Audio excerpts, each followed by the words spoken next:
Es algo que continúa todo el método de aprendizaje que ustedes vienen desarrollando, me corrigen, no sé, hace 10, 15 años con el sistema de excelencia operacional. ¿Sí? Aquí van los simuladores, sé que es genérico, y después los específicos. ¿Listo? Para que ustedes mejoren sus competencias.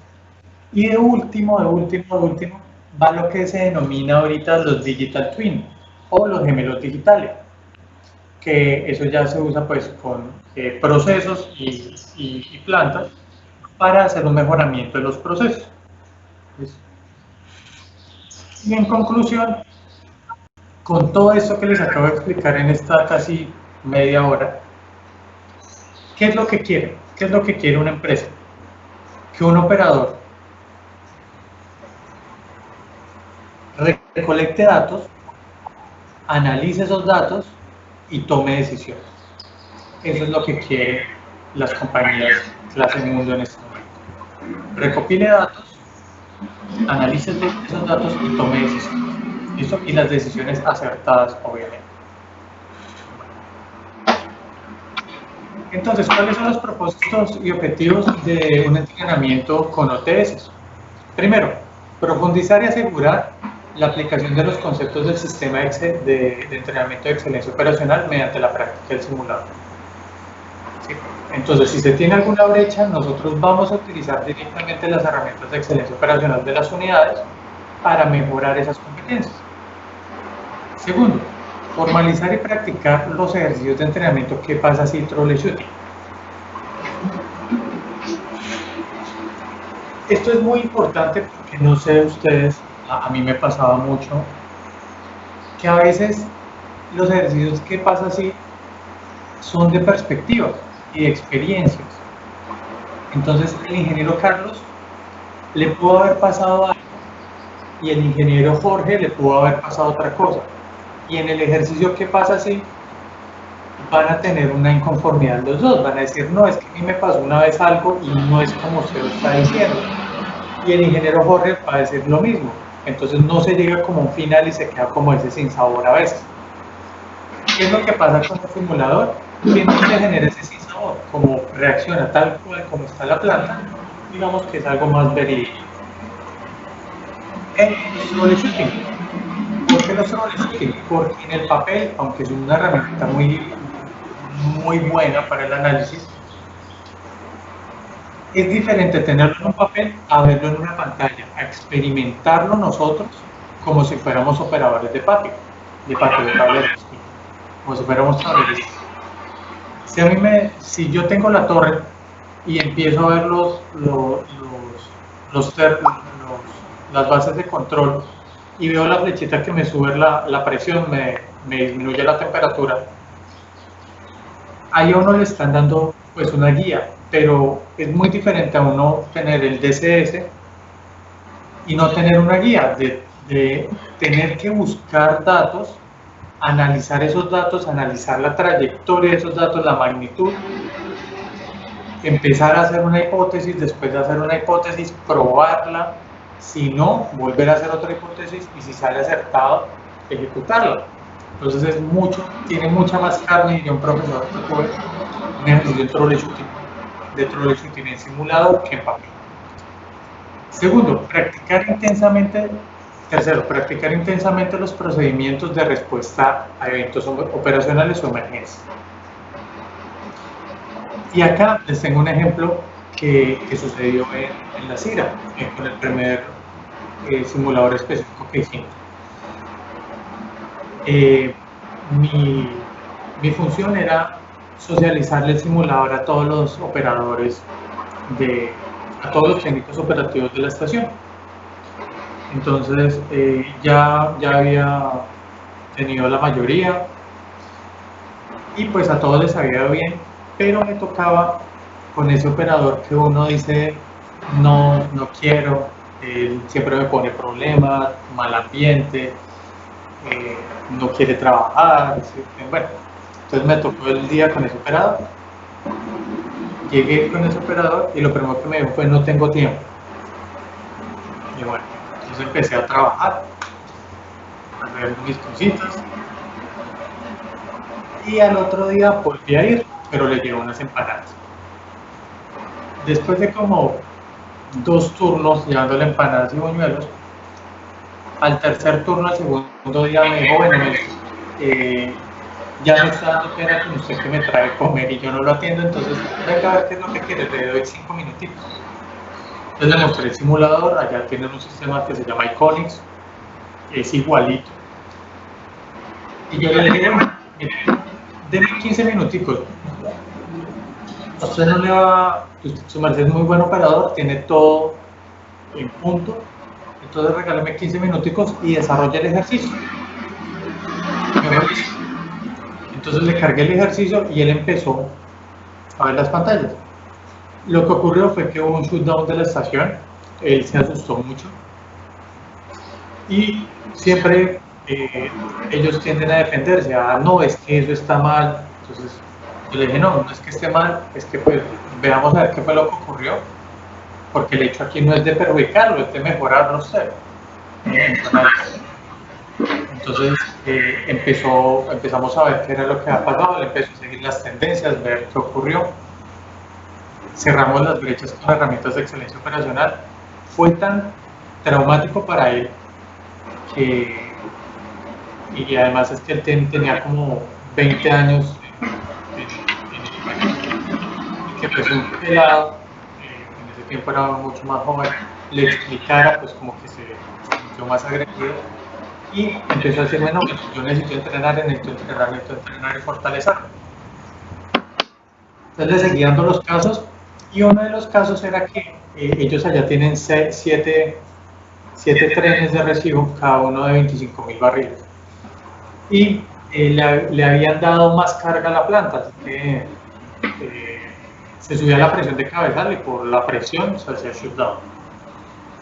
Entonces él empezó a practicar demasiado esos ejercicios y un día yo soy respaldo, soy apoyo en La Cira y en Casabe. Yo estaba en Casabe y me llamó un supervisor, me llamó a eso a las 4 de la tarde. Me dijo, que pasó un problema tremendo, necesito hablar con usted. Yo ya le mando la camioneta y nos vemos en la estación. Me recogieron en Casabe, me fui para La Cira. Cuando llegué, el supervisor me dijo, mire, en la estación 2 se nos fue cruda hacia atea, tuvimos que apagarla y por el afán nosotros no le avisamos a la estación 3A que le íbamos a enviar todo el fluido de la 2 y nosotros nos vinimos a dar cuenta hace 2 horas que no le habíamos avisado y allá en turno está el operador, ese operador fue el que le di la formación y no era tampoco el sentir del supervisor. El supervisor decía que era vago, que sí. Y yo le dije, ¿pero qué pasó? ¿Ocurrió algo? Y me dijo, eso es lo raro, Melqui, no ocurrió nada. Todos nos fuimos corriendo para la estación 3A, camiones de vacío, bomberos, pensamos que hicimos la movilización porque pensamos que había ocurrido algo porque alineamos alrededor de 13.000 barriles para allá y pues nadie sabía. Y llegamos y todo estaba normal, Melqui. Entonces lo primero que pensamos fue que el tubo se había roto, pero le dijimos al operador, oiga, ¿qué pasó? Y el operador sin inmutarse dijo, no, pues se me estaba subiendo la presión en el cabezal y nosotros ya hemos practicado este ejercicio con los muchachos de excelencia operacional, entonces pues yo lo que hice fue distribuir las cargas y empezar a cambiar algunos set points para amortiguar flujo y que no me perjudicara el tratamiento del agua. Y así vengo desde hace alrededor de unas 6 horas y todo ha estado bien, no se me ha salido nada de guías de control. Entonces desde ahí yo dije, esto funciona mucho porque un operador que no tenía las competencias, que empezó a practicar, que ni el supervisor le tenía fe y llegó a eso, llegó a lo que hice la última, ganar confianza y mejorar su desempeño. ¿Sí? Fue tanto que practicó que ya sabía cómo responder ante una falla, ya sabía, si se me sube la presión tengo que analizar tales variables y empezar a mover otras variables para para amortiguar el problema. Y lo hizo de una manera muy óptima. Otra cosa que cabe resaltar es que en esa estación antes habían shutdown 2 veces por mes. Después del programa de excelencia operacional se viene presentando 1 al año, shutdown operativos. Obviamente debemos mejorar hasta que no haya ninguno. Con solo el uso sistemático del manual de respuesta de emergencias, antes se demoraban 2 horas en restablecer operación.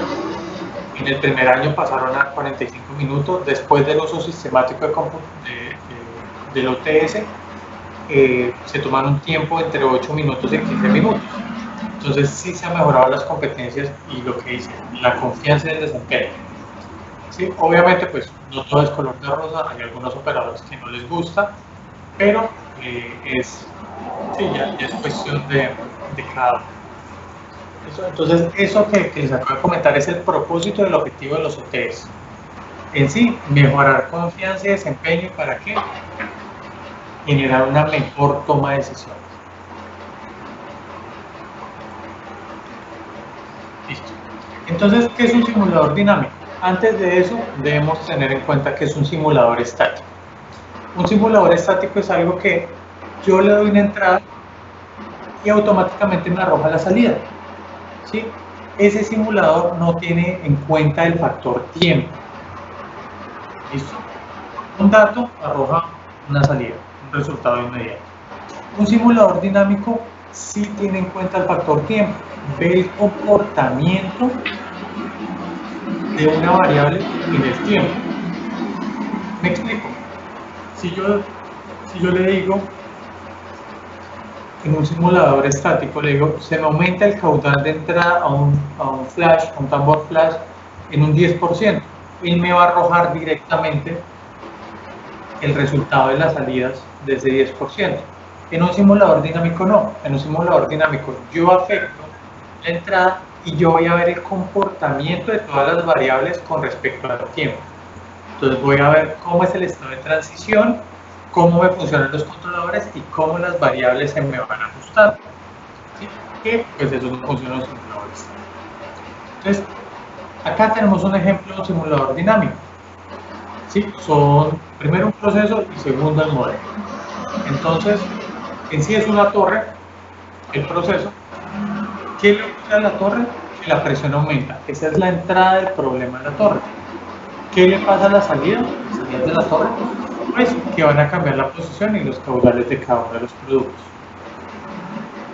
Para el mismo tema, que sería el aumento de presión, pero ya en el modelo,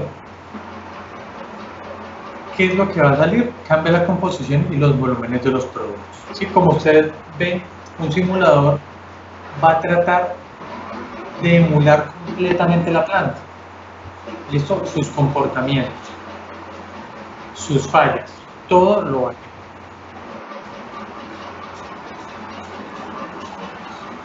Otra cosa importante que nos ha pasado mucho en producción, cerca en refinación,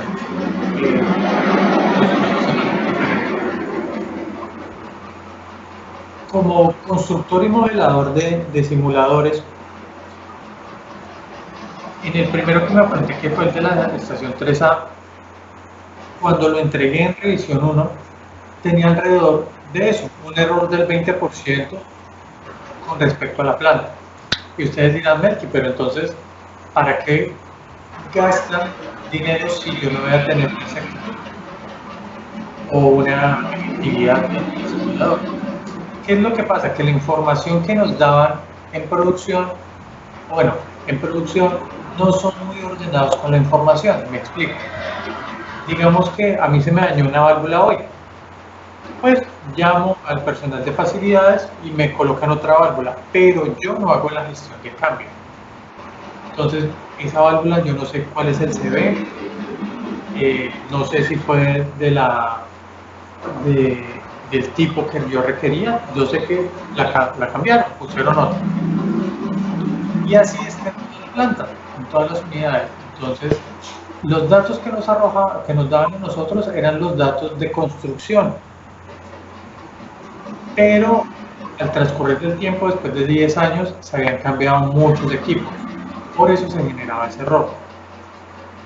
Nosotros, ¿qué hacemos cuando diseñamos esos simuladores? Ir a planta y, pues desafortunadamente para ustedes, nosotros nos molestamos mucho para solicitar su ayuda, que nos regalen las tendencias, que se sienten un ratico con nosotros para ver si la planta se está comportando como debe ser. ¿Y eso para qué? Pues para un beneficio, para que ese 20% de error se disminuya a un 0.05, ¿sí? Que ya es mucho más ajustado.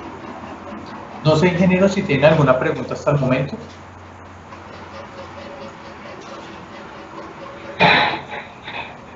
No, no, ingeniero. Listo. Entonces, faltando un cuarto para las 10, nos tomamos un break, ¿vale? Y a las 11:30 salimos a almorzar, que se me había olvidado. De 11:30 a 1, ¿les parece? Muy bien. Listo. Qué pena por el olvido, Perdón, ¿el break de cuánto tiempo es? El break de 10 minuticos, ¿les parece? Ok, listo, gracias. Listo, entonces vamos a la conceptualización, ya para dar paso a la presentación como tal. El primer punto, el segundo punto, que es la conceptualización de un OTS. Un simulador de entrenamiento para operadores, Operator Training Simulator. Entonces lo que ustedes van a ver arriba es la planta y lo que van a ver en la parte de abajo es el simulador.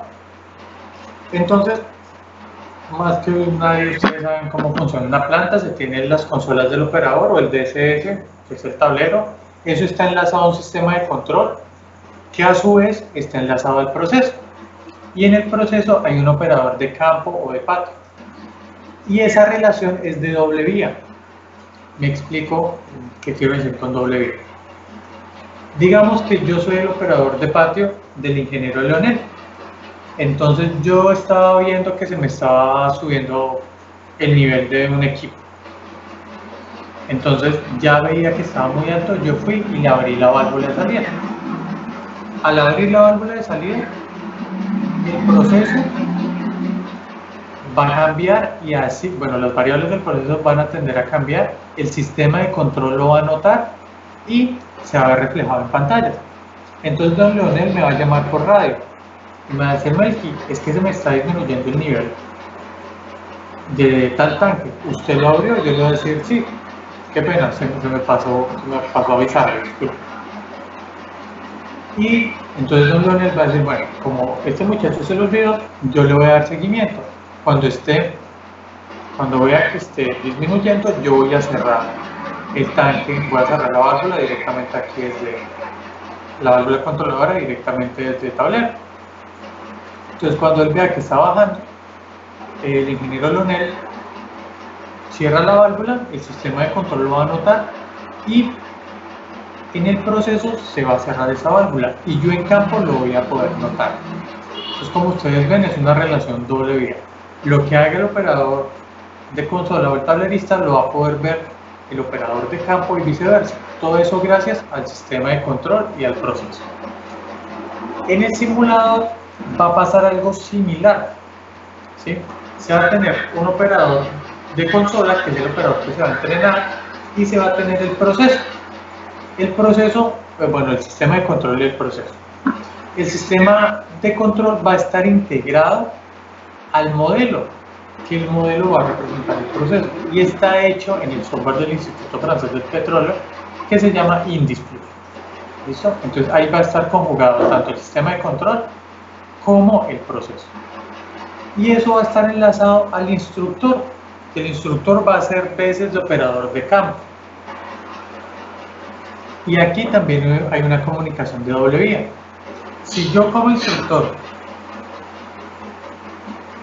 le quiero generar un mal funcionamiento a la ingeniera Karen, lo puedo realizar. Yo le puedo abrir una válvula, le puedo cerrar una válvula, le puedo dañar un controlador y el operador de consola lo va a notar.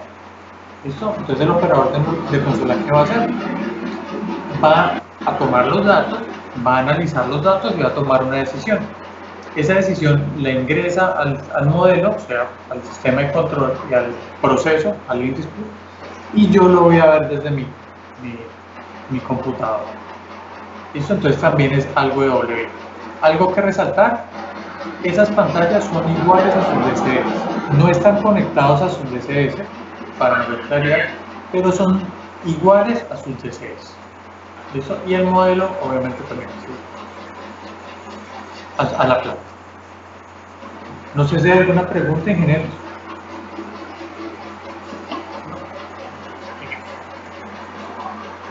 Bueno, y aquí ya empezamos directamente.